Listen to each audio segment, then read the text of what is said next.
একটা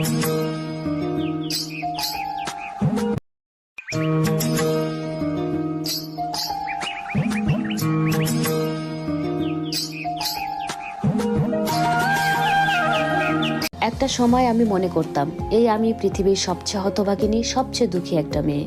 কিন্তু এখন আমি মনে করি আমি পৃথিবীর সবচেয়ে সুখী মেয়েদের মধ্যে একজন। কিভাবে জানেন?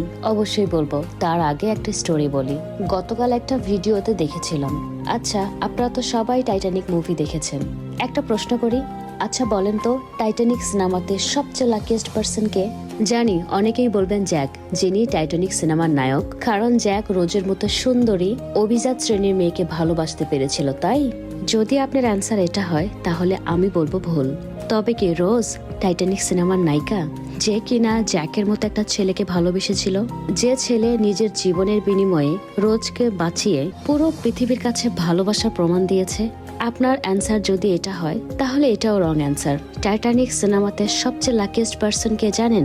সেই ছেলেটি, যে ছেলেটি জুয়ায় জ্যাকের কাছে নিজের স্বপ্নের টাইটানিকের টিকিট হেরেছিল।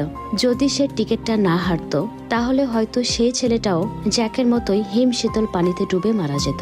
উদ্দেশ্যহীন ভাবে না পৃথিবীতে কোনো কিছুই ঘটে না। স্টোরিটা আপনাদের সাথে কেন শেয়ার করলাম জানেন? সেটা শেয়ার করব ছোট্ট একটা ভিডিওর পরে। আমাদের জীবনে খুবই সাধনার, খুবই ভালোবাসার কিছু জিনিস বা মানুষ থাকে, যারা এত যত্ন করে আপনাকে ভেঙে দিয়ে চলে যাবে শুধুমাত্র তারা এটা ভেবে আপনি কখনো উঠে দাঁড়াতে পারবেন না, বা সেই মানুষটিকে ছাড়া আপনি কখনো বাঁচতেই পারবেন না। একটা কথা সবসময় মনে রাখবেন, যে ছেড়ে যায় সে কোনোদিন ভালো থাকে না, কিন্তু যাকে ছেড়ে যায় সেই মানুষটি শেষ পর্যন্ত জিতে যায় এবং ভালো থাকে। আমার প্রিয় মানুষটিও আমাকে ছেড়ে গিয়েছিল নিজে ভালো থাকার জন্য। আমাকে তখন তার আর ভালো লাগতো না, আমার প্রয়োজন তার কাছে শেষ হয়ে গিয়েছিল। তারপরে আমার নিজেরও অনেক দোষ ছিল, কারণ আমার কাছে তখন টাকা এবং পজিশন কোনোটাই ছিল না। কারণ কিছু মানুষ কেমন জানেন? আপনার যখন কিছুই লাগবে না তখন আপনাকে অনেক কিছু দিতে চাইবে, কিন্তু যখন আপনার প্রয়োজন হবে তখন এই মানুষগুলো আপনাকে কিছুই দিবে না। কত অপমান, কত অন্যায়, কত অবহেলা, ফাইনালি একটা সময় পরে আমাকে ছেড়ে দিয়ে চলে যায়, যেন আমি সারা জীবনের জন্য একটা শিক্ষা পাই।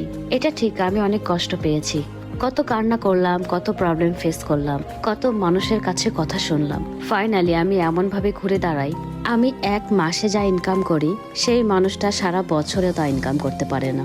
রিজিকের মালিক আল্লাহ। প্রত্যেকটা মানুষ এই পৃথিবীতে আসার আগে সবাই সবার রিজিক নিয়েই আসে। সো আপনি যদি মনে করেন আপনি ব্যতীত কেউ না খেয়ে মারা যাবে, এটা টোটালি আপনার ভুল ধারণা।